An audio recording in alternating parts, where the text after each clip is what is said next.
Այսօր այսօր նայելու ենք Սաղմոս 73-ը, սա Ասափի Սաղմոսն էր ու Ասափը ունի շատ սաղմոսներ գրած իրականում, կարծեմ 12 թե 13 սաղմոս է գրել, ու ինքը ինչ եմ ներկայացնում ով է, որովհետև այնպես չէ, որ ինքը սովորական մարդ էր։ Ինքը իրականում ղեֆտացի էր, այսինքն գրում էր սաղմոսներ, նույնիսկ մարգարեական հոգու մեջ էր գործում, բայց լինելով մարդ, ով որ հոգևոր անձնավորություն է, իր կյանքում այդ իրավիճակ եկավ, որ ինքը սկսեց իր խորհուրդները, իր ներսում ինչ էր կատարվում, դրա մասին գրել։ Ու հետաքրքիր է, որ տեսնենք ինչ էր կատարվում, որովհետև խոսում է ինչպես է ինքը տեսնում մարդկանց, ովքեր ապրում են այս աշխարհի օրենքներով, սենց ասած, ու հաջողակ են, ոսմե երբ որ այս հաջողակ մարդկանց տեսան, ներսումս նախանձ բարձրացավ։ Ու դա հետաքրքիր է, որովհետև ես կարծում եմ, որ մեր բոլորի կյանքում, եթե մեկն ասի, ես գիտես, կյանքումս ոչ մեկի չեմ նախանձել ու ոչինչ չեմ ցանկացել, այդ մարդը արդեն սուտ է ասում։ Ուրեմն ինքը իր հետ անկեղծ չի։ Չկա այդպիսի մարդ։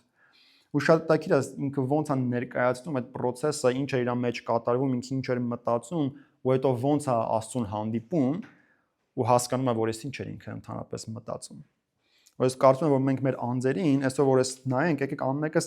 մեր կյանքի հիշենք, մեզ անալիզ անենք, ոչ թե մտածենք, ասենք են մեր հարևան ուրա Ռուբոն ստեղելներ լսեր, էսի չէ, տենց չէ։ Մենք մեր կյանքերին նայելով հասկանանք ինչա կատարվում այս մարդու կյանքում։ Առաջին խոսքից եմ կարդում, ասում եմ հիրավի Աստված բարի է Իսրայելին, այսինքն սրտով մաքուր եղողներին։ Ինչ հետաքրքիր իրականում այստեղ ասում չէ, սկզբում ասում է բարի է Իսրայելին, ու երբ որ այստեղ վերջացներ տպավորություն կլինի, որ Աստված բարի է միայն ինչ-որ կոնկրետ ժողովրդի չէ, բայց հետո ոնց որ ավելի խորը գնա ուզենա բացատրի ինչ է նշանակում Իսրայելին, նրանց ասում է, այսինքն որ սրտով մաքուր են։ Մեկ այլ տեղում էլ ասում է ով կտեսնի Աստծուն, ասում է նա որ մաքուր սիրտ ունի։ Եթե մեկն ուզում է Աստծուն տեսնի իր կյանքի մեջ, ֆիզիկական աչքերով տեսնելու մասին չի խոսքը գնում։ Ինչի կարիք կա մաքուր սրտի։ Որտեղ Աստված երբ որ նայում է մարդու սրտին ու ինչ-որ մի բան տեսնում է սրտի մեջ, որ չար է, չի պատասխանում։ Դավիթն էլ երբ որ աղոթում էր, ասում էր Տեր, քննիր իմ սիրտը, examiner անգլերենով ասած, ու ասում էր եթե ինչ-որ մի բան տեսնես, որ չար է, քեզանից չի հանիր, որտեղ ասում էր եթե չար բան լինի իմ սրտում, դու պիտի չպատասխանես ինձ։ Նույնիսկ շատ ժամանակ մենք կարող է աղոթենք, խնդրենք Աստծուն, գիտես, կամ այլ մարդիկ, որ ասեն ես աղոթում եմ, ոնց որ թե ոչինչ չի կատարվում իմ կյանքում, բայց ում է Աստված տեսնում ու պատասխանում։ Նրան, ով մաքուր սիրտ ունի։ Դա համար ասում է բարի Աստված նրանց, ովքեր մաքուր սիրտ ունեն Աստծո առաջին։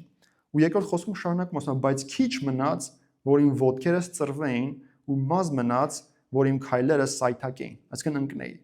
որովհետև նախանձեցի հպարտներին եւ մեղավորների հաջողությունը տեսա։ Կամ հայերեն ասում է ամբարիշների հաջողությունը տեսա։ Ինչ ասում է քիչ էր մնում ընկնեի։ Ինչից ընկնել, այսինքն հոգևոր կյանքից, իր ընթացքից Աստծո հետ ապրելուց մի քիչ էր մնում ընկնեի, երբ որ նայեցի հպարտների կյանքին, իսկ մենք գիտենք, որ Աստված հպարտներին դեմ է, չէ՞, Աստված ասում է դեմ եմ հպարտներին ու ինչ եմ անում, բարձրացնում եմ խոնարհներին։ Այս մարդը ասում է, ես տեսա հպարտների կյանքի, իրենց հաջողությունը տեսա ու նախանձեցի։ Ու շարունակում ասում է ինչի է նախանձել։ Ասում է որովհետև իրենց մահվան ժամանակ էլ ցավ չունեն։ Մարմիններն էլ պարարտ է, ուզում ասի առողջ է, ուժեղ է։ Նրանք ուրիշ մարդկանց նման նեղության մեջ չեն եւ ուրիշ մարդկանց պես չեն տանջվում։ Այսինքն այս մարդը ապրելով իր կյանքը, իր ընթացքը գնալով, ինչ է նկատել, որ այն չար մարդիկ, որ իր շուրջը կան, ոնց որ թե մարդկային առումով ավելի լավ իրավիճակում են գտնվում, քան թե նրա կողք եղած հավատացյալ մարդիկ։ Ասում եմ սրանց կյանքին, որ նայում եմ, սրանք սկի մեռնելուց ցավ չեն քաշում։ Հանգիստ մեռնում են։ Մարմինների մեջ էլ մի հատ բան չկա։ Իրանց համար լավ ապրում են։ Ось մարդու մոտ հարցեր է սկսում առաջանալ։ Գիտես, դի մի օրվա process չի, հասկանում եք, չէ՞։ Նմանատիպ մարդը նշ որ մի օրում ինքը տենց արթնացավ, տեսավ ինչ-որ մեկին, չէ։ Ինքը անընդհատ տեսնելով այս մարդկանց, սկսել է մեջը մտքեր բարձրանալ։ Ու մեր մեջ է կարա դա լինի, գիտես, մենք կարող ենք տեսնենք մարդիկ մեր շրջապատում, որ տարբեր բաների մեջ են, չէ՞, մանավանդ Լոս Անջելեսում հեշտ է տարբեր բաների մեջ լինելը, ասենց ասած։ Որ նայում ես այդ մարդու կյանքին, ասում ես, այն հատես մարդը մի բան չկա, որ Աստծուն հաճելի անում է։ Աստծուց չի վախում, մարդկանցից էլ չի ամաչում, բայց այս մարդու կյանքին եմ նայում, հետո իմ կյանքին եմ նայում, տպավորությունն է, որ այս մարդը ավելի լավ վիճակում է։ Ոչ հիվանդություն ունի, ոչ ցավ ունի, ոչ խնդիր ունի, իր համար լավ ապրում է իր հարստության մեջ։ Ու այս մարդն էլ տեսել էր, ու հենց իր մեջ սկսել էր բաներ արթնացնել։ Ասում նրա համար վզնոցի պես ամբարտավանություն, այսինքն հպարտությունը իրան շրջապատում է։ Ինչի է հպարտությունը վզնոցի պես, մասի ամբողջ կողմից հպարտությամբ շրջապատված են, որտեղ իրենց մոտ տպավորությունն է, որ իրանք ինչ անում են ստացվում է, ու նենց էլ չի որ Աստված կա վերևում, որ կարող իրանք ինչ-որ մի բան ասի։ Իրանք են իրանք պատկերացրած Աստվածը, ու ինչ էլ անում են, շատ լավ ընթանում է իրանք կյանքերում։ Ասում եմ բռնությունն էլ հանդերձի պես է ծածկում իրանք։ Այսինքն հերիք չհպարտ մարդիկ են բռնությունն են գործադրում ուրիշների նկատմամբ։ Ինչ-որ բաներ կարող է խլեն ինչ-որ մարդկանցից, այսինքն նշանակում է բռնությունը որն է, չէ, որ դիմացինից ինչ-որ բան կարող է վերցնես ուժով։ Ասում եմ նրանց աչքերը պարարտությունից դուրս է գալիս։ Մենք հայերեն էլ տենց խոսքեր ունենք, չէ՞, ասում են այնքան է կերա աչքերը քիչ ամնում պայթի։ Այդ նույն միտքն ասում, ասում եմ աչքերները սրանց քիչ ամնում պայթի այն վիճակում են։ Ու ասում եմ սրտի խորհուրդն էլ մյուս կողմն անցնում, անգլերենում շատ ավելի լավ ասում, ուզում ասի սիրտը ինչ ուզում է անում այս մարդը։ Ասում եմ ծաղր են անում ու չարություն են խոսում բռնության համար, հպարտությունով են խոսում։ Բերաններն էլ երկնքի դեմ են դնում ու իրենց լեզուն երկրի մեջ պտտվում է։ Պատկերացնում ես, այսինքն արդեն Աստծո դեմ էլ հանգիստ խոսում են։ Իրանց հետ պետք չի, որ մեկն մի բան ասի Աստծո հետ կապված, կարող է ձեռ առնեն, ինչ որ փորձեն մի բան ասեն, որ ցածրացնեն դիմացինին։ Ու 11-րդ խոսքում ասում են Աստված ինչպես կարող է իմանա, բարձրալի մոտ գիտություն կա։ Ու մեն ասեն ինչի Աստված գիտի, մենք ինչերով ենք զբաղվում։ Դե որ գիտի, թող մի բան աներ, ասենց ասած։ Այսինքն այդ դիրքից են խոսում։ Եկեք Աստծո խոսքը ինչի է մեզ եկե հասել, որ մենք հասկանանք, որ այս արևի տակ նոր բան չկա, ոնց որ Սողոմոնն էր ասում։ Այսինքն թե մենք մտածում ենք հիմա է որ մարդիկ ինչ-որ չար ճանապարհներով բաների են հասնում, դա միշտ է եղել։ Ամեն ժամանակ էլ մարդիկ կարացել են չար ճանապարհներով ինչ-որ բանի հասնեն, ու այս մարդու ժամանակ էլ։ Ու ինքը նենց դիրքում էր գտնում, որ ինքը մոտ էր թակավորական պալատին, ոնց որ մոտ էր կառավարական շրջանակներին, դա համար մոտիկից էր տեսնում ինչա կատարվում։ Գիտես, կարող է դրսից մեկ լիներ չպատկերացնել այդ մարդկանց կյանքերը, բայց այս մարդը որ տեսնում է իրանք ինչ կյանքով են ապրում ու ինչ հաջողություն ունեն, ներսում սկսել էր նախանց բարձրանալ։ 12-րդ խոսքում ասում է, ահա սրանք են ամբարիշները, միշտ հաջողություն ունեն ու հարստությունն էլ ավելացնում են։ Ու 13-րդ խոսքում նա ինչ ասում է, հիրավի զուրտեղ իմ սիրտս մաքրեցի, ու իմ ձեռքերս անմեղությունով լվացի, որովհետև ամեն օր տանջվում եմ ու ամեն առավոտ խրատվում եմ։ Այսինքն այս մարդը, երբ որ նայել էր ինչ է կատարվում այդ մարդկանց կյանքերում, հետո սկսել էր ինքը իր կյանքին նայել, ինչ միտքեր մեջ բարձրացել, իզուր այս ամեն ինչը։ Անիմաստ է, որ ես իմ ձեռքերս լվացել եմ ու իմ սիրտը մաքրել եմ։ Ինչի է անիմաստ, որովհետև իրենք ինչ ուզում անում են, հաջողվում են, իսկ իր համար ասում է ես ամեն օր ինչ-որ խնդիրների մեջ եմ։ Ամեն առավոտյան ասում է խրատվում եմ։ Ուզում ասի ամեն Աստծո օր, այն որ ասում ենք, չէ՞, հայերենով, արտանում եմ մի հատ խնդիր ունեմ։ Իսկ այս մարդիկ, որ այդ կյանքով չեն ապրում, շատ ավելի լավ է իրանց իրավիճակը։ Ծանոթ մտածմունք է, չէ՞, կարծում եմ։ Երբեմն գալիս է այդ միտքը մարդու մեջ։ Երբ որ դու փորձում ես Աստծո օրենքը պահես, չէ, ամեն իրավիճակներում փորձում ես ինչ-որ մի բան նենց անես, որ մտածում ես Հիսուսը եթե իմ տեղն էր ոնց կվավեր, չէ, տենց ես անում։ Ու տպավորությունն է, որ ոնց որ ուշան Աստծո պատասխանը քո կյանքի մեջ։ Բայց այն մեկը, որ ոնց ուզում է տենց ապրում է, տպավորությունն է, որ սրան ոչ մի բան չի լինում։ Այն որ sense փորձանքը գալիս է, հեսա պետք է կպնի, էլի չի կպնում, թողում գնում է։ Sense ապշած ես մնում, ասում ես sense ոնց կլինի այ մարդ։ Անիմաստ է մեր աստվածապաշտությունը։ Դեռ մեկ հոգևոր լուրջ մարդ ունեցել է այդ մտքերը ինչ էր ասում է այն կետին էր եկե հասած, ասում է քիչ էր մնացել այն գնեի։ Այսինքն էսի մի օրվա պահ չես մարդը այնքան էր խորացած մտքերի մեջ, ուզում էր Աստծուն թողներ արդեն։ Գնալ սկսես մարդկանց պես ապրել։ Ասում է 15-րդ խոսքին եմ հասել, ասում է եթե ասեի ես այսպես պիտի խոսեմ, քո որդիներիդ նենգություն արած պիտի լինեի։ Ուզում ասի, ոնց որ Աստծուն դիմի, ասի եթե ես քո որդիներից հետ տենց խոսայի, քո ժողովրդի չար բան արած կլինեի իրականում։ Այսինքն եթե մենք տենց խոսանք, նստենք մարդկանց շուրջը, ասենք այ մարդ անիմաստ է այս ամեն ինչը, դա չարություն է իրականում դիմացի մարդու նկատմամբ, որովհետև դու դրանով ինչ կանես, այդ վատ սերմերը, որ քո սրտի մեջ սատանան ցանել է, որ վերցնես գցես դիմացինի սրտի մեջ ու փորձես իրան հիմա էլ համոզես։ Ու միգուցե դուք նկատած ունեք, որ հենց տենց էլ լինում է։ Հիմա տեղ ես գնում, չէ՞, մեկ էլ կողքից մեկը սկսում է խոսալ այդ թեմայով։ Այ ախպեր, ինչի հետևից ես ընկե, հələ նայ ես ինչու, չէ՞, սկսում են մարդկանց անունը տալ, որ դու ճանաչում ես։ Ու սկսում է այդ մեջդ բորբոքել ինչ-որ մի բան, որտեղ ասում ես ինչով է ինքը ինձանից լավը։ Չէ՞։ Դաժե մեջը ասում է սրիկայի մեկն է, բայց իսականից հարյուտս որ այս մարդը հասել է ինչ-որ բաների։ Այդ համեմատությունները սկսում ես տանել մեջդ, ու գիտես կարող է դու չուզենաս խոստովանես, բայց մարդու մեջ սկսում է այդ նախանց այդ բորբոքվածությունը բարձրանալ։ Որտեվ համեմատում ես ու ոնց որ անարդար լինի այդ ամեն ինչը։ Ոսմա երբ որ խոհեցի, այսինքն խորհեցի, մտածեցի սա իմանալու մասին, դժվար թվաց իմ աչքերիս։ Այսինքն այս մարդը դրել է, սկսել է մտածել, լավ ինչի ասենց։ Ոսմա դժվար է երևաց իմ աչքերից, այսինքն չկարողացավ ինքը իրանով գա հասնի պատասխանի, լավ ինչի ասենց։ Ինչի է որ ես ճիշտ կյանքով եմ ապրում, իմ կյանքում նույն բաները չեմ տեսնում, ինչ որ այս մարդիկ։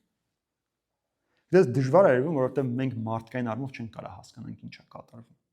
Դա մեր մարդկային միտքը ասում է, դե եթե դու ամեն ինչ ճիշտ ես անում, ամեն բան մեկը հրաշալի ձևով քո կյանքում գնա, այն մարդը վատ անում, պետք է միանգամից սխալ բաների մեջ ընկնի, չէ՞, չենք կարողանում հասկանանք, որովհետև մենք ֆիզիկական տեսանկյունից ենք իրավիճակին նայում։ Չհասկանալը, որ հոգևոր աշխարհը, հոգևոր իրականությունը շատ ավելի իրական է, քան թե այս իրականությունը մենք հիմա տեսնում ենք։ Խոսքն ասում է, որ այստեղ ինչ որ կա, այս արարչագործությունը եկողի շողքն է ընդամենը։ Շողը գիտես ինչ է, այսինքն որ պարկեսում ես այս հեռախոսից այս պայում, այստեղ շող կընկնի այս հեռախոսի, ընդամենը մտածես ուղղանկյուն բան կտեսնեք դուք, չէ՞։ Ու պարկեսու այդ ուղղանկյան մեջ ապրողը մտածի, որ այն ինչը որ կա, շատ ուժեղ է, շատ զորավոր է, ասենց ասած, բայց կյանքում չի օգտագործել iPhone։ Չես iPhone-ը ու իր շողքը անհամեմատելի են։ Ինչքան ֆունկցիաներ ունի, չէ՞, functionality ունի այս հեռախոսի, ինչեր կարաս անես սրանա, որ մարդկային մտքից իրականում վեր է, որ մտածում ես վերցնում ես զանգում ես տեղից Հայաստան։ Ունդեղ մարդը միանգամից լսում է,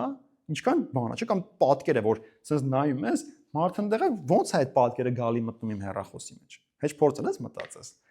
Ուղիղ քիչ ամենում պայթի է, որ մտածում ես։ Այսինքն ինչքան ավելի ուրիշ բան է, չէ՞, այս iPhone-ը։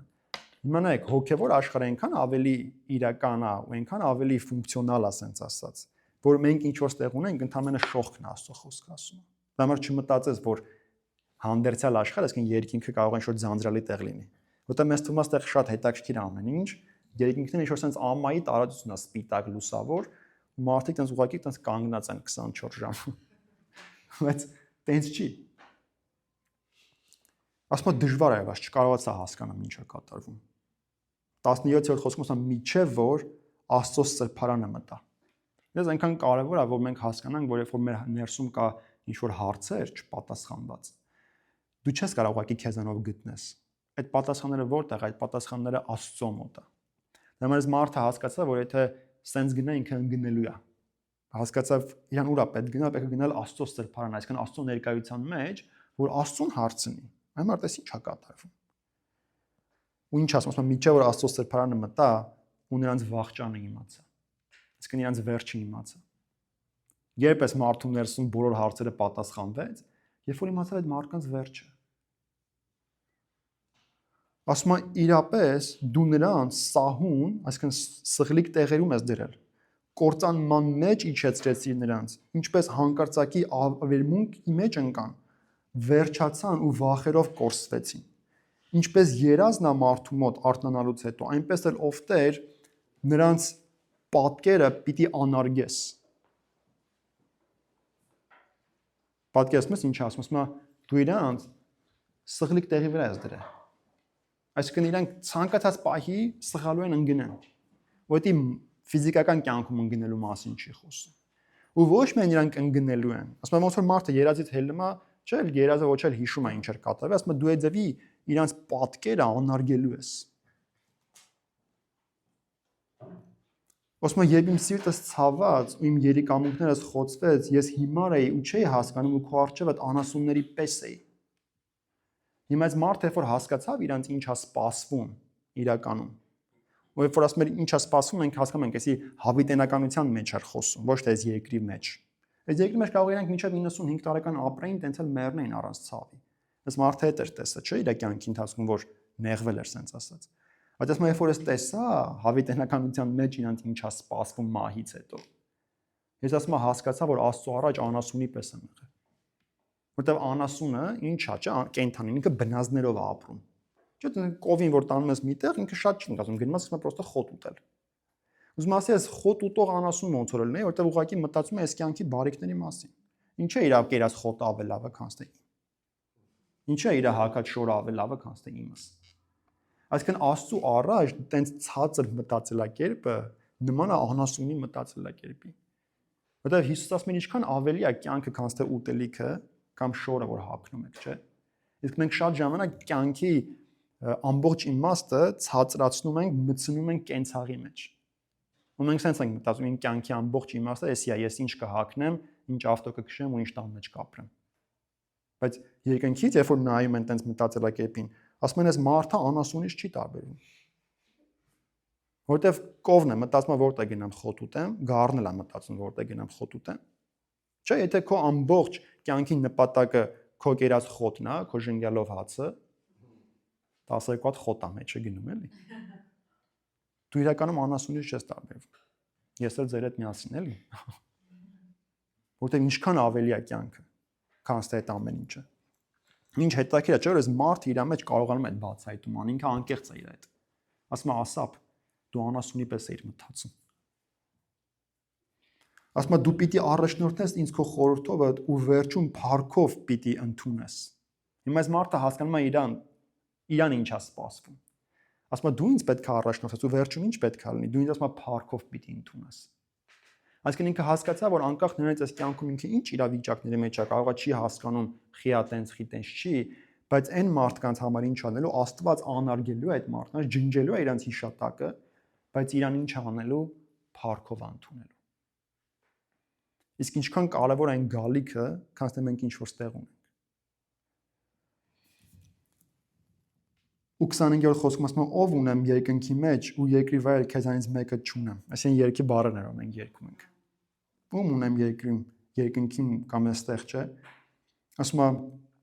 մարմինս ու սիրտս մաշում են, բայց Աստված իմ սիրտի զորություն ու իմ բաժինս է հավիտյան։ Այսինքն չի ասում որ իրավիճակները անցել են, դա ասում է սիրտս հələ մաշվում է։ Հələ քրքլոց կա մեջ ես մարդու։ Բայց ինչը հասկացա որ Աստված է իմ սիրտի զորությունը։ Ու իմ բաժինս է հավիտյան։ Ինչ է նշանակում իմ բաժինս, ոնց որ իմ կյանքի ամենակարևորն է։ Իմ բաժինը ոչ թե ինձ թե այս ֆիզիկական կյանքում ինչի կհասնեմ, էդի չի։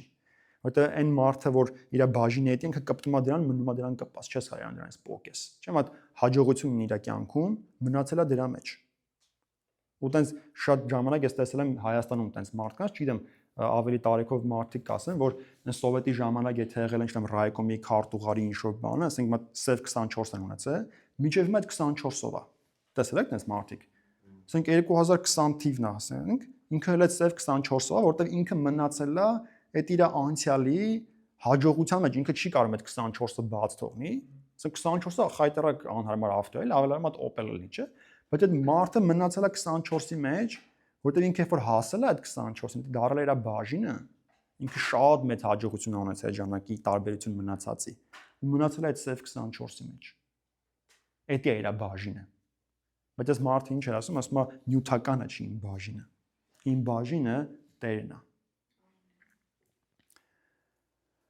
Ասում է որովհետև ահա նրանք, որ քեզանից հեռանում են, կորում են, ու դու սատկացնում ես բոլոր նրանց, որ շինություն են անում քեզանից մոլորվելով։ Այսինքն շինությունը ֆիզիկական դավաճանության մասին չի խոսում։ Այն մարդը, որ Աստծուն թողում է գնում է կուրքերի հետևից, ու այդ կուրքը անպայման չի, որ մի հատ ինչ-որ sense Կրիշնայի արձանելին դու խոնարհվես այդ կուրքի առաջ։ Շատ դեպքերում մարդկանց կուրքը ֆինանսներն է։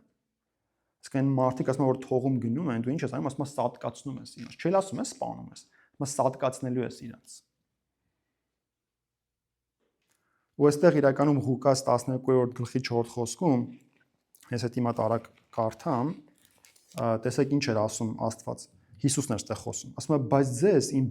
բարեկամներիս ասում եմ, այսինքն ինձ ու քեզ ասում ենք Աստծո բարեկամները։ Մի վախեցեք նրանից, որ մարմինն է սպանում ու նրանից ավել բան անելու կարողություն չունի։ Այսինքն սատանայից մի վախեցեք, որովհետև սատանան մաքսիմում կարող է քո մարմինը սպանի։ Ասում է, ձեզ ասում եմ, ումից է պետք վախենալ։ Նրանից վախեցեք, որ սպանելուց հետո իշխանություն ունի դժոխք գցելու։ Այո, ասում եմ ձեզ, նրանից վախեցեք։ Այսինքն որ ասում եմ դու նրանց սատկացնում ես, այդ հատված, այսինքն մի վախեցեք նրանից, որ կարող քո մարմինը ինչ-որ խնդիր առաջացնի։ Ավելի մեծ վախի տեղ կա, որովհետև մահը ստեղի, դա առաջին մահն է, կա երկրորդ մահը, որը հոգևոր մահն է արդեն։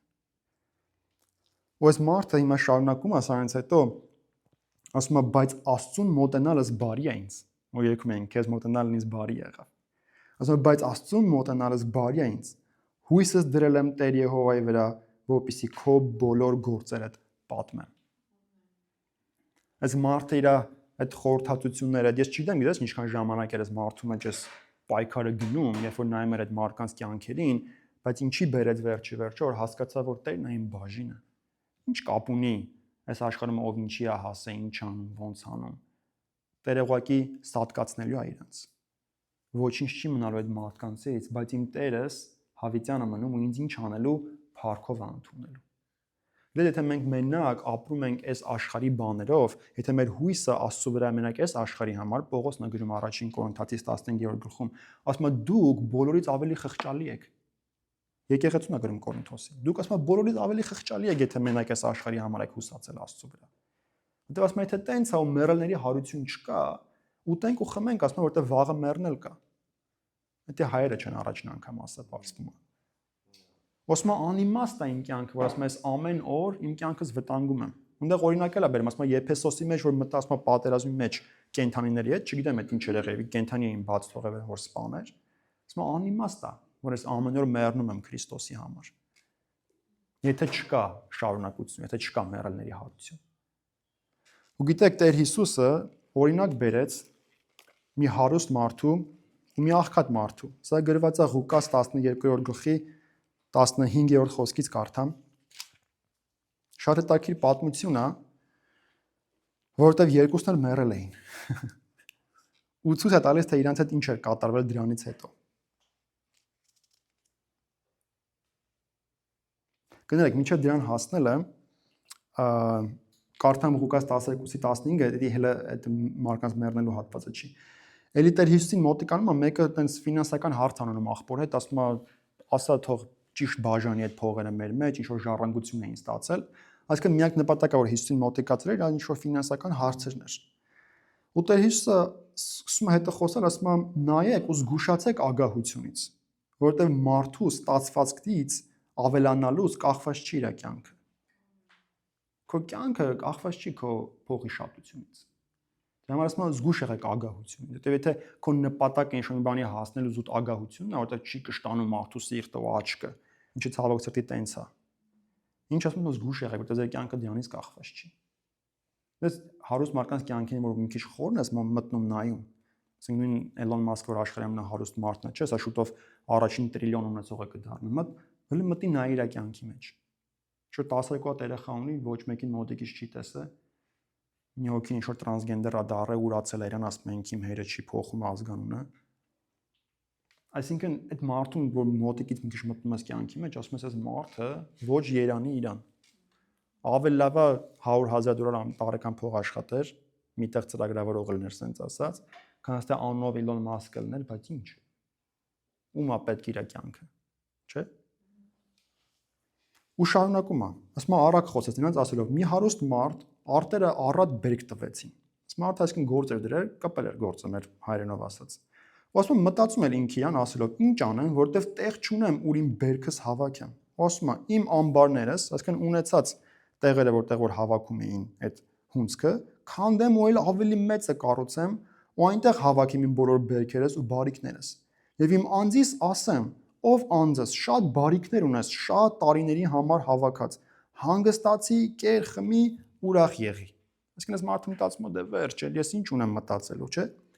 Ասում է, բայց Աստված ասեց նրան անմիտ, այս գիշեր հոգիդ քեզանից պիտի պահանջվի։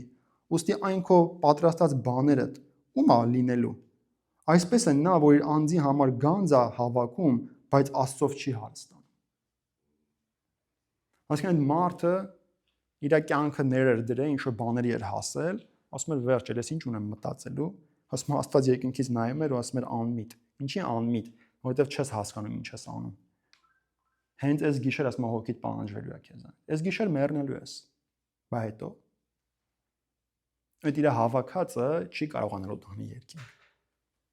Չէ, մենք տենց արտահայտություն ունենք, ասում ենք 4 տախտակից ավել չես կարող այդ վերցնես։ Ինչ ուզում ես արա։ Դες մենք մեր ենք եկել, տկլոր ենք եկել այս աշխարհ, չէ՞, այդպես մարդ չկա շոյերովա ծնվել։ մենք մեկ էլ գնում ենք իրականում։ Ու մենք կարիք ունենք, որ մեկը մեզ հագցնի գոնե թաղելուց առաջ։ Ոնց որ ծնվելուց կարիք ունենք մեկը մեր վրա մի բան գցի, այս կյանքը խոնարհության դաս է սովորացնում։ Որտեղ երբ որ ծնվում ես, մեկի կարիքն ունես, որ ծնվես։ Չի լինում առանց մեկի օգնության ծնվել, ու կարիք ունես, որ մեկը քեզ մեծացնի։ Դες որ մեծանում ես, տարիքդ մեծանում է, դու էլի մեկի կարիք ունես, որ քեզ պահի, հագցնի, վերջում էլ թաղի։ Աստված ուզում է ինչ ցույց տա դրանով, որ դու կարող ես քո կյանքում լիքը բաների հասնես, բայց մի հատ կետ կգա, որ դու կարիք ունես մեկի, որ քեզ տանի գոնե դնի հողի մեջ։ Մարդկային կյանքը խոնարհության դաս է դրա համար։ Այս մարդը միշտ ինչ է մտածում, իրան թվում է ինքը ստեղ հավիտյան է ապրելու։ Դրա համար անընդհատ ապագայի պլաններ ունի, չէ, ինչ որ մատ ավել բանի հասնեմ, բայց նպատակորեն այդ ագահությունը չի կարողանում բավարարվի։ Դες վատ չի հարուստ լինելը, շատ լավ է։ Ու ես հավատում եմ, որ Աստված ուզում է, որ մենք հարուստ լինենք։ Չմտածեք, որ այսօր եկել եմ ասում եմ, վсё, մենք այսօրվանից աղքատ ենք լինելու, չէ։ Երբ որ մենք նայում ենք Աբրահամի կյանքի, Իսահակի, Հակոբի, գիտեք ինչ հարուստ էին։ Շատ հարուստ էին, այնք ուղղակի հարուստ չէին ու Աստված էր հարստացրել։ Այստեղ Հիսուսը դրա համար չասեց վատ է, որ մարդը հարստանում, ասեց ինչն է խնդիրը, որ մարդը ասում է Աստծով հարուստ չի։ Այսինքն իր կյանքի հարստությունը Աստված չի, ու ֆիզիկական հարստությունն որ ունի ոչ թե Աստծուց է գալ իր կյանքի մեջ, այլ ինքը իր ճանապարհներով է դրան հասել։ Խնդիրը դրա մեջ է։ Ղուկաս 16-րդ գլխում Հիսուսը արդեն ոչ թե առակ է պատմում, այլ իրական կյանքի պատմություն է պատմում։ Մի հատ հարուստ մարդու, աղքատ մարդու։ Ղուկաս 16-ի 19-րդ խոսքից եմ կարդում։ Ասում է մի հարուստ մարդ կար, որ ծիրանի ու բեհեզ էր հագնում, ու ամեն օր փառավորապես ուրախություն էր անում։ Ծիրանն ու բեհեզը անցած շորոշապտի երիտասարդների հետ խոսում էի հենց մերելների հարությունից, ասում եմ ծիրանն ու բեհեզը Gucci ու Louis Vuitton էր հագնում, էլի այն վախվա ասելով։ Այդ ուզում ասած լինի ստեղ։ Ասում է Ղազարոս անունով էլ մի հատ աղքատ մարդ կար, վերքերով լցված ու նրա դրան առջև դրված էր։ Այսինքն հարուստի դրան մոտ էր նստում, տենաս հարուստի իրան ինչ կտա ուտելու էլի։ Ասում է նա փափագում էր հարուստի սեղանից ընկած փշրանքներից իր փորը լցնել։ Շները գալիս էին նրա վերքերը լզում էին։ Աղքատը մեռավ ու հրեշտակները Աբրահամի գոգը տարան նրան։ Հարուստն էլ մեռավ ու թաղվեց։ Երբ դժոխքում տանջանքի մեջ էր հարուստը, իր աչքերը վերցնելով հեռվում տեսավ Աբրահամին, որ Ղազարոսը նրա գոգում հանգիստ նստած էր։ Այն ժամանակ աղաղակում ասում է. «Հայր Աբրահամ, ողորմիր ինձ, ուղարկիր Ղազարոսին, որպեսզի իր մատի ծայրը ջրի մեջ թաթախի ու զովացնի իմ լեզուս, որտեղ այս բոցի մեջ տանջվում եմ»։ Նախ մատ կոնտեքստը ամեն տեսանկյունից, որ երբ որ այստեղ ասում է, որ մահացավ գնաց Աբրահամի գոգը, կարող է տարօրինակ հնչի, որտեղ մենք սովորենք, որ պետք է կարդանք երկինք գնաց, միջև Հիսուս Քրիստոսի խաչելությունը ու հարությունը մեկը չէր կարող գնալ երկինք։ Երկինքի ճանապարհը փակ էր, որտեղ գինը վճարված չէր։ Այսինքն այստեղ որ ասում է գնաց դժոխք հարուստ, իրականում այդ Hades բառն է հունարեն օգտագործած կամ եբրայերենում ասում են Sheol, որը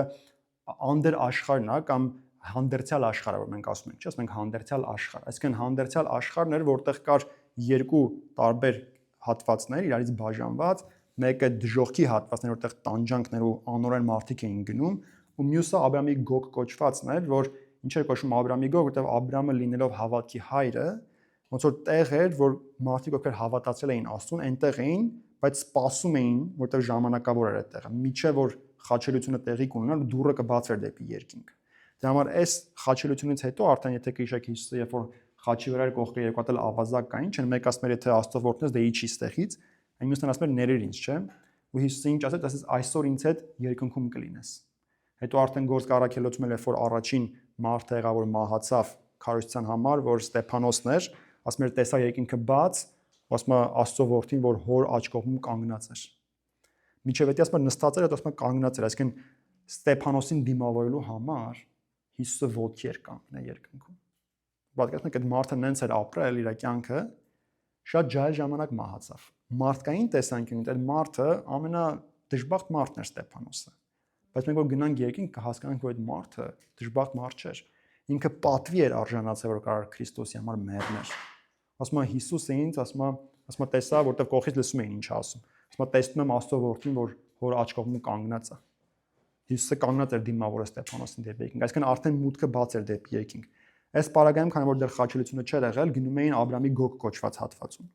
Հիմա ինչ էր այս հարուստի հետ կատարվում, տեսեք, ինքը իր կյանքը լավ ապրել էր, բայց գնացել որ տանջանքների մեջ էր, ասում են ինչ կլինի, գոնե մի հատ մատը ջրի մեջ թաթախի, բերի կծնի լեզվիս, ընտեսրես են տակ հարթուկեր մացած կաթիլ ես, սենց բանա չի, ոնց որ հովանա, գոնե մատ հովանա մի պա լեզուս։ Բայց տեսեք Աբրամն ինչ ասում, ասում Աբրամն էլ ասաց 25-րդ խոսքն, որդյակ միտքդ բեր, այսինքն հիշի, որ դու քո կյանքի մեջ քո բարիքներդ առել էիր։ Նույնպես էլ Ղազարոս ասում չարիքներ ուներ։ Հիմա նա այստեղ մխիթարվում է ու դու տանջվում ես։ Այս ամեն բաներից բացի մեր ու ձեր մեջտեղը մեծ անդունդ կա, այսինքն բաժանող հատված կա, որ չլինի, որ այնտեղից ուզողները այստեղ անցան, այստեղից էլ այդտեղ կարողանան գալ։ Ու նա էլ ասում է, ուրեմն աղաչում եմ քեզ հայր, որ նրան իմ հորս տունը ուղարկես, որտեղ 5 եղբայր ունեմ, որպեսզի գնա նրանց վկայություն տա, որ չլինի թե նրանք էլ այս չարչարանքի տեղը գան։ Այսինքն այս մարդը ինչքան էլ լավ կյանքով չէր ապրել, խիղճ ուներ։ Ասում է ինչ կլինի գոնե ուղարկես Ղազարոսին հարություն առնի, հետ գնա, աղբերներ ունեմ 5 հատ։ Ասի ինչա սպասվում, ապաշխարեն, sense կյանքով չապրեն, որ ստեղ կան։ Ու Աբրամն էլ ասում է նրանք Մովսեսին ու մարգարեներին ունեն, թող նրանց լսեն։ Նա էլ ասում է ոչ, հայր Աբրամ, եթե մեռելներից մեկը նրանց գնա, պիտի ապաշխարեն։ Աբրամն էլ ասում է, եթե Մովսեսին ու մարգարեներին չեն լսում, ուրեմն մեռելներից մեկն է հարություն առնի, պիտի չհամոզվեն։ Ինչքան ճշմարիտ է, չէ՞ էսի։ Ասում են, եթե մեռելներից մեկը հարություն առնի, չեն լսելու, եթե չեն հավատում գրվածքներին։ Գիտեք, Հիսուսը հարություն առավ մեռելներից։ Լսում են մարդիկ բոլորը։ Չէ։ Գիտեք, ով է լսում, ով որ հավատում էր գրվածքներին, ով որ հավատում էր, որ հին ուխտը ճիշտ է, որտեղ հին ուխտը մարգարեացել էր Քրիստոսի գալստյան մասին։ Ու այն ինչ որ ժողովուրդ գրված է հին ուխտում մարգարեությունները, բոլորը կատարվել է Քրիստոսի հետ կապված։ Ու այնքան զարմանալի է, ես անցած անգամ երիտասարդներին էի այդտեղը ցույց տալիս Դանիելի 7-րդ գլուխը, եթե կարդաք, այնտեղ հատված կա, որ ասում էր, թե Քրիստոսը երբ պիտի գա ու երբ պիտի մահանա։ Ու ապշելու բան է, այնպես է գրած, որ դու միանգամից չես հասկանում ինչի մասին է խոսում, որտեղ ասում էր, որ Իսրայելի Երուսաղեմի տաճարը կառուցվելու հրամանը ելնելուց հետո, հիմա չբացեմ կարդամ, ուղղակի ասեմ ինչ ասում։ Ասում է 7 յոթնյակ պիտի անցնի, հետո եւս 63 յոթնյակ պետք է անցնի, կներեք 62 յոթնյակ, հետո մի հատ էլ յոթնյակ, ու ասում է, որ 63 յոթնյակի ժամանակ պետք է բան լիներ։ Մեսիան, ասում է, պիտի կտրվի։ Այսինքն պիտի մահանար։ Այդ հրամանը, որ դուրս եկավ, որ պետքա կառուցեն Երուսաղեմի տաճարը, որտեղ քանդվել էր, Արտաշես թագավորի 20-րդ տարում է տեղի ունի, որը մեր թվարկությունից առաջ 445 թվականն է։ Դանիելի ըստ ասացի 483 տարի հետո պետքա Մեսիան կտրվեր։ Ու ասում է դրանից հետո էլ տաճարը կքանդվի։ Ու երբ որ դնում ես հաշվում ես այդ ժամանակից հետո ուր ես հասնում տարիներով, հասնում ես մեր թվարկության 32-րդ տարին։ Այդ այն ժամանակվա, երբ որ Հիսուսը խաչվեց։ Ասում է դրանից հետո տաճարը կքանդվի, մեր թվարկության 70 թվականին Երուսաղեմի տաճարը քանդվեց։ Դրա համար հիմա որ հрьяաները ասում են հələ Մեսիան չի եկե, ինչ են ասում քրիստոնյաները, ասում են բայց Մեսիան պիտի գար տաճարը քանդվելուց առաջ, չի, ասում են հա։ Ասում են բայց տաճարը քանդվեց։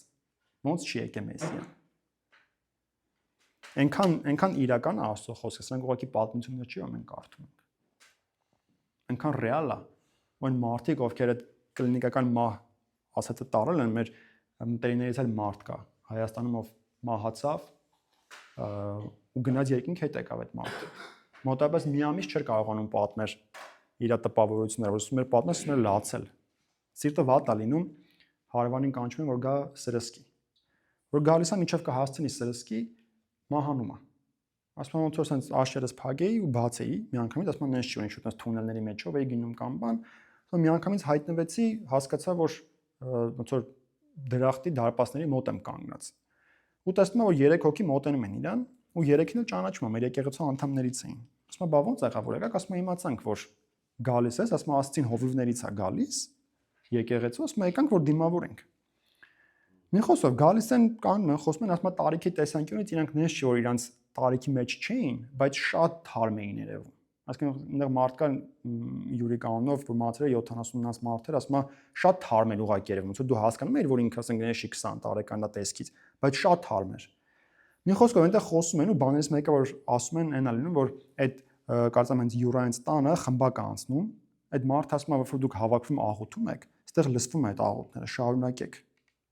Մի խոսքով մի որոշ ժամանակ այնց խոսում են, մեկ էլ ասում է տեսա որ ես երկու հոգին ասում է ձախի վրա կանգնեցին, մեկը աչի, ասում է դեպի ոնց որ խորքը նային արդեն դեպի երկնքի մեջ, ասում է Հիսուսին տեսա որ շատ հեռու էր։ Ոսմա sense վարքյանական հայտնվեց արդեն մոտիկ, ոնց որ կարիք չկար ինչ որ քայլով գար առաջ։ Ոսմա որ գալիս էր, sense ասում է парքի ինչ որ բաներ ասում է կաթում, ոնց որ sense բրիլյանտներ թափեր իր ամեն ոտը դնելուց։ Այդ ինչ որ ասում է բան անհասկանալի բաներ կատարվում, երբ որ ինքը գալիս էր։ Մի խոսքով որ գալիս է, դե ինքը ասում է sense ոնց որ ծնկի իջա, ասում է ուզեցի մտնեմ, ոնց որ երկինք իրան գրկեմ, տեր ասում է չէ, կանգնի։ Ասում է շատ վախեց այդ բանին, ինձ թվաց ոնց որ կարող է ինչ որ բան կա իմ կյանքում, որ չեմ կարող երկինք մտնեմ։ Ասում է տեր ինչի կարող է, ինչ որ մեղք կա իմ կյանքում, ասում է չէ։ Ուղղակի եթե դու մտնես, չես ուզնալու հետ գնաս։ Բայց դու այնտեղ հələ գործ ունես անելու։ Ասում է հենց ասես գործ ունես այնտեղ անելու, ասում է արդեն տեսա որ հետ եմ իջնում, ասում է ես վերևից տեսա իմ մարմինը պարկած, ասում է այդ մարդը կողքս նստած, որ պետքա սրսկեր, ասում է սենց իջա, մտա մարմնիս մեջ, բացեցի աչքերս։ Ասում է բացեցի լեղաճակ եղավ այդ մարդը կողքից։ Դե պատկերացրու, դու մի ասա, չգիտեմ ինչքան ժամանակ է մեռել, բայց արդեն տեսել է որ պուլս չունի, մեռած այս մարդը, նստածա դու մի ասա մտածում ես տնեցքին ոնց հելնեմ ասա մեռավ այս մարդը։ Այդ բաների մեջ նստած է ոնց որ մանթոյի իր վիճակում էս մարդը, մեկ էլ աչքերը բացում է։ Ինչ դեպի կվախենա, չէ՞, ասում ասած ինձ չկանչեք քեզ սրսկելու աղբեր դու փորձանք չէ, ասենց ասած։ Հա, մեռնում ես քեզանով մեռի, ես ինչ ես անում։ Այսինքն այնքան ռեալ է դա։ Ու այնքան բաներ կան, որ investigation-ներ են արել իրականում, այսինքն հետազոտություններ իրական դեպքերի, որպեսզի որ գրանցված դեպքեր, որ մարդը, ասենք, հիվանդանոցում մեռել է, որ հասկանան ու այն մարդկանց, ովքեր կլինիկական մահ են, էլի տարին նկատում եմ, օրինակ շատ մոտ զարմանալի դեպք կա, Tucker Carlson կա, եթե ճանաչում եք, ինքը հայտնի բան է, լրագրող է, էլի, ինքն էր այդ մարդուն հրավիրել, ովքեր որ ուրեմն ինչ էին արել, գնացել էին մի 1000-ից ավել երևի հոսպիս ու քննել էին մարդկանց կյանքերը, որ մարդը մեռնում է, հետ է գալի, ինչ կատարվեց։ Բան մի հատ շատ տակիր դեպք էր, որ մի հատ աղջիկ երեխա է մեռնում է, հետ է գալիս, ու ասում է, որ ես տեսա հետ եկա մտա մարմնից մեջ, ասում են ինչո կարաս ապացուցես, որ դու վերևից մտել ես։ Չէ՞ միշտ ինչ են ասում, որ էթիկո մտքի մեջ երևակայություններ, ինչ որ բաներ երազի պես տեսար, էսյան, չէ՞։ Ասում ես վերևի բանը որ կա, այդ կոնդիցիոներ ռեյսի պատտվող թևերը, հակառակ կողմից թեյփ է կպցրած, այսինքն պլաստիկ լեկոպլաստիր է կպցրած։ Բացանում են նայում, տեսնում են ճիշտ է ասում։ Այսինքն դու չես կարող ներքևից տենաս, այնը մեռնելու ժամանակ։ Այսինքն մարդը իսկականից վերևից իջա մտել իր մեջ։ Այս կյանքը այնքան ավելի է, քան այն ինչ որ մենք ստեղ հիմա տեսնում ենք։ Իսկ այդ մարդիկ, ովքեր ուղղակի ապրում են այստեղի հույսով, ինչ են անում, մտածում են ինչ ուզեմ, ոնց ուզեմ, տենց կանեմ։ Բայց այնքան վախենալու է ալնելու դատաստանի օրը տենց մարդկանց համար շատ։ Ու ավելի վախենալու լինելու այն մարդկանց համար, ովքեր լսել են Աստծո խոսքը ու չեն ընդունել։ Որտեղ Տեր Հիսուսը որ եկավ Բեթսայդա ու Քորազիմ քաղաքներ, հրաշքներ արեց, բան չընդունեցին իրան։ Ու գիտեք ինչ ասեց, վայ քեզ Քորազին ու վայ քեզ Բեթսայդա, որտեղ ասում է դատաստանի օրը Սոդոմին ու Գոմորը այնտեղներ Աստված ծծումբով ոչնչացրեց, այնքան բղծությունը շատացել էր։ Ասում է իրանց ավելի հեշտ է լինելու, քան թե ձեզ, որտեղ եթե ընդեղը լինեն այս հրաշքները, իրանք սաղ կապաշխարեին։ Ու ես կարծում եմ անգլիախոս մանավանդ երկրների համար, այն մարդկանց, ովքեր անգլերենը գիտեն, sense շատ դաժան է լինելու դատաստանի օրը, որտեղ չեն կարող ասել մենք չենք լսել Աստծո մասին։ Այն արաբները կարան մի բան ասեն, տակից դուրս գան կոպիտ ասած, բայց այն ազգերը, ովքեր այսքան բաց է քարոզությունը ու լսում են ու չեն ընդունում Աստծուն, մեկը չի կարողանալու ասի ես դե չիմացա, ինչ չասեցին։ Ու նայեք ինչ է գրում Պողոսը 15-րդ գլխում Կորինթացիս, առաջին Կորինթացիս 15-ն է։ Ամբողջ այդ գլուխը մեռելների հարության մասին է խոսում, բայց ես մոտ հատված վերցնեմ, սա 50-րդ խոսքից կկարդամ։ Ասում է, բայց այս եմ ասում եղբայրներ, որ մարմին ու արյունը Աստծո թագավորություն չեն կարող ժառանգել, այսինքն մարդը ֆիզիկապես չի կարող մտնի։ Ոչ էլ ասում է ապականությունն է ժառանգում անապականությունը։ Ահա ձեզ խորհուրդ եմ ասում, ամենքս պիտի չննջենք, երբ որ խոսում է ննջելու մասին Աստվածաշունչը միշտ այդ մահվան մասին է խոսում։ Ինչ է ասում ննջել ոչ թե մեռնել, որտեղ Աստծո տեսանկյունից մարդողի քնած է, երբ որ մահացած է ֆիզիկական տեսանկյունից, դա մահ չի, էլի։ Ասում է բոլորս պիտի չննջենք, բայց բոլորս էլ պիտի փոխվենք։ Հանկարծակի աչքի փակել բացելու մեջ վերջի փողի հնչելու ժամանակ, որտեղ փողը պիտի հնչի ու մեռելները հարություն պիտի առնեն, առանց ապականության մենք էլ պիտի փոխվենք։ Ինչ ասում ստեղ ասած լինի։ Ասում է բոլորս չենք մեռնելու, բայց բոլորս փոխվելու ենք։ Ինչ նկատ ունի։ Ուզում ասի այն մարդիկ, ովքեր հələ կենթանի կլինեն այն ժամանակ, երբ որ Աստված երկրորդ անգամ նորից կգա։ Իրանք պետք չի մեռնեն նորից հարություն առնեն։ Իրանք ասում են չեն ննջի, միանգամից կփոխվեն։ Մենք որ ասում եմ մեռած կլինենք, հարություն կառնենք։ Այսինքն մենք ժողովուրդ ունենալու ենք նոր մարմին, որը լինելու է հոգևոր մարմին։ Ու լինելու է հարության օր։ Մենք ոչ թե ուղղակի հոգով ենք լինելու վերջում, ելի մարմնով ենք լինելու։ Աստվածա որ նոր երկինք ու նոր երկիր կլինի։ Քանի որ Աստված անիծեց այս երկիրը, երբ որ Ադամը մեղք գործեց։ Այս երկիրը պետք չէ մնա։ Անիծված երկիր է այս երկիրը։ Այս երկիրը կոչնչանա, ասում են նոր երկիր կլինի ու նոր քաղաք է լինելու։ Այսինքն մենք ապրելու ենք տներում կյանք է լինելու։ Մի պատկերացրեք այդ հավիտենականությունը, որ սենց Աստծո գահն է, չէ՞ միշտ տենց են կինոներում անում պատկերում, չէ՞ ինչ որ լիքը հրեշտակներ մենք իրենց մեջ կանգնած ենք, ինչ որ սենց 24 ժամ երգում ենք։ Միշտ մարդիկ տենց են ձանձրալի տեղ չի երկինք։ Տեր ասում էր ով որ հավատային լինի, չասում էր 10 տաղանդվածի հավատալի եղավ 10 քաղաքի վրա կդնեն, մեկին 5 քաղաքի ու մարդիկ իրար հավասար չեն լինելու այնտեղ։ Չմտածեք որ հենց հասանք երկինք վերջ, ամեն մեկս դե արդեն երկինքում ենք հավասար ենք, տենց չի լինելու։ Այնտեղ մարդիկ լինելու, որ հեղինակավոր մարդիկ լինելու, իշխանություն ունենալու, տան պայմանների տեսենք մենք կարող շատ ավելի մեծ տան մեջ են ապրելու։ Դա մտար Հիսուս ասում էր ձեր գանձերը մի հավաքեք ստե որ ցեցը գողանում է ժանգն էլ ուտում է։ Ռոսես ոնց հիմա խի ցեցը ուտում է կամ ժանգը ուտում է իմ հավաքածը, ինֆլյացիան ուտում է քո հավաքած փողը։ Ինֆլյացիան այդ ցեցն է։ Ամեն տարի քո ունեցած փողը բանկի, եթե քեզ փող չբերի, 3-ից 5% իջնում է իրա։ Այսինքն $100,000 դրել ես քո բանկում, 5% դրա գնաց իմացի։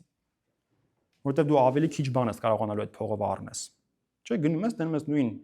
ուտելիքը, նույն հացը թանկացել է 5%։ Մենք չենք մտքի մեջ մեր հաշվի առնում, բայց դրա համար եթե հետնես, մարդիկ ասում են եկա Ամերիկա, չգիտեմ, բաներ, 20 ցենտ էր 90 քանի թվականին բենզինը։ Հիմա ինչքան է? $5, չէ, $6 ասենք թե։ Այսինքն այն մարդը, որ $100,000 ուներ դրած բանկում, ու ասում են ինքը մի բանի հասել է, այն ժամանակվա պարագային, հիմա ոչինչ բան է, սաղեսը գիտենք այդ $100,000։ Դրա համար ասում եմ, ինչ էլ հավաքես, մեկը կորելու է գնա վերջը։ Դրա համար ասում եմ, քո գանձերը երկնքում հավաքի։ Ու Պողոսն էլ այս ամբողջ գլխում է դա խոսում, ասում է, մեր հույսը